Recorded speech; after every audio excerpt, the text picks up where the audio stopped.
আজকে সকাল থেকে হচ্ছে দুপুর পর্যন্ত কি রান্না বান্না করলাম, রান্না বান্না করার পরে মা মেয়ে দুজন মিলে কি একসাথে খাওয়া দাওয়া করলাম সেগুলি নিয়ে থাকছে আজকের ভিডিও।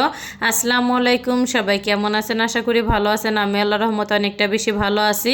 আশা করি ফুল ভিডিওটার সঙ্গেই থাকবেন। আর এই তো সকাল থেকে কিন্তু হচ্ছে ভিডিওটা আর কি আমি শুরু করে দিয়েছি। এখানে কিন্তু বটবটি আলু আর হচ্ছে করলা তিনটা মিলাই হচ্ছে ভাজি করলাম। তো হচ্ছে অল্প কয়েকটা আর কি বটবটি ছিল আর হচ্ছে দুই একটা আলু দিয়ে, তো একটা হচ্ছে করলা দিয়ে আর কি আমি ভাজি করলাম। এই ফার্স্ট মনে হয় তিনটা মিলে আর কি আমি ভাজি করছি। প্রথমে তো ভাবছিলাম কেমন লাগবে খেতে, পরে দেখি যে না অনেক আর কি মজাই হয়েছে ভাজিটা খেতে। আর এতে এখানে কিন্তু হচ্ছে পুঁই শাক আলু আর হচ্ছে মুসুর ডাউল দিয়ে আর কি আমি রান্না করে নিয়েছি। এই খাবারটা কিন্তু অনেক মজা লাগে খেতে। আর এই তো এখন কিন্তু হচ্ছে যখন সুন্দরভাবে সবজিগুলো আর হচ্ছে ডাউলটা আর কি সেদ্ধ হয়ে গেছে, তখন এতে লাস্টে আর কি আমি ফোড়নটা দিয়ে নিলাম। তো শাকটা কিন্তু হচ্ছে রান্না করার আগে একটুখানি হচ্ছে ভাপিয়ে নিছি, না হলে কিন্তু তেতো লাগে খেতে, তেমন হচ্ছে ভালো লাগে না। আর এই তরকারিটা কিন্তু আমার বাসার হচ্ছে সবাই মিলে অনেক অনেক বেশি আর কি পছন্দ করে। তো সকালবেলা কিন্তু হচ্ছে ভাজি আর হচ্ছে তো মুসুর ডাল আর হচ্ছে পুঁই শাক আলু দিয়ে তরকারিটা আমি রান্না করছিলাম।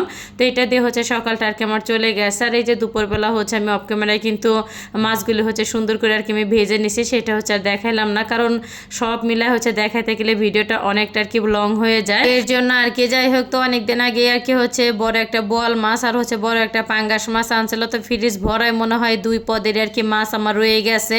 তো মাছগুলি শেষও হইতেছে না, আবার হচ্ছে নতুন মাছ আর কি আনতেও বলতেছি না, কি আর করবো। যাই হোক, শেষ হওয়ার পরে তো আনতে বলতে হবে আবার অন্য আর কি মাছ। তো দেখা যাচ্ছে এক পদের মাছ হচ্ছে খাইতে খেতে কেমন যেন একটা অভুক্ত আর কি লেগে যায়। সেটা হচ্ছে আমার হাজব্যান্ডকে আমি কেন যেন বুঝাইতেই পারি না। সে বড় মাছ দেখলে হচ্ছে না নিয়ে হচ্ছে বাসায় একদমই কেন যেন আসে না। আর এতে দেখি কিন্তু হচ্ছে মাছের তরকারিটা কিন্তু রান্না করা হয়ে গেছে আমার। তো এই তো বেশি হচ্ছে ঝোলও রাখি না, আবার হচ্ছে বেশি শুকনা শুকনা করে আর কি আমি রান্না করি নাই। তো মাছের তরকারিটা হচ্ছে রান্না করার পরে তো মন চাইতেছিল একটুখানি হচ্ছে বাটা ভর্তা আর কি খাওয়ার জন্য। তো অনেকদিন হচ্ছে বাটা ভর্তা আর কি আমি বানাই না বললে আর কি চলে। তো ভাবলাম একটুখানি হচ্ছে কালিজিরা আর কি আমি ভর্তা করি। আর এই তো এদিকে কিন্তু হচ্ছে কালিজিরাটা সুন্দর করে হচ্ছে ভাজা হয়ে গেলে তো ঢেলে হচ্ছে ওই করার ভিতরে আর কি আমি একটু তেল দিয়ে দিলাম, আর সেই সাথে হচ্ছে শুকনো মরিচ, কাঁচা মরিচ আর হচ্ছে পেঁয়াজ আর রসুন দিয়ে দিচ্ছি, আর কিছুটা হচ্ছে নুন দিয়ে তো সুন্দর করে হচ্ছে আর কি আমি ভেজে নেব কিছুক্ষণ, যতক্ষণ অবধি হচ্ছে সুন্দরভাবে আর কি নরম না হয়ে আসে পেঁয়াজ আর রসুনটা। আর এই তো সুন্দর করে হচ্ছে ভাজা ভুজি হওয়ার পরে কিন্তু শিলপাটা আর কি আমি কালিজিরা হচ্ছে আর কি বেটে নিছি আমি। তো ভর্তা মানে কিন্তু হচ্ছে শিলপাটা সুন্দর করে হচ্ছে বাটা ভর্তা না বানালে আমার কাছে মনে হয় যে খেতে তেমন আর কি মজা লাগে না। আর যাই হোক, তো রান্না বান্নার পরে কিন্তু হচ্ছে খেয়ে নিছি, তারপর হচ্ছে বাবুকে আর কি খাওয়াই দিছি অফ ক্যামেরায়। তারপরে তো এখানে কিন্তু হচ্ছে একটুখানি টক মিষ্টি আমার কি কেটে নিছি।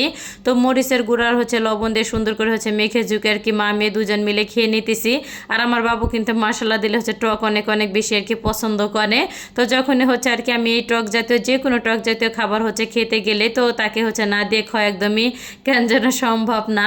তো সব মিলাই কেমন লাগলো আজকের ভিডিওটা সবার কাছে অবশ্যই কিন্তু সবাই কমেন্ট করে জানাইতে একদমই ভুলবেন না। ভিডিওটা আমি এখানে শেষ করলাম। সবাই ভালো থাকবেন। আসসালামু আলাইকুম।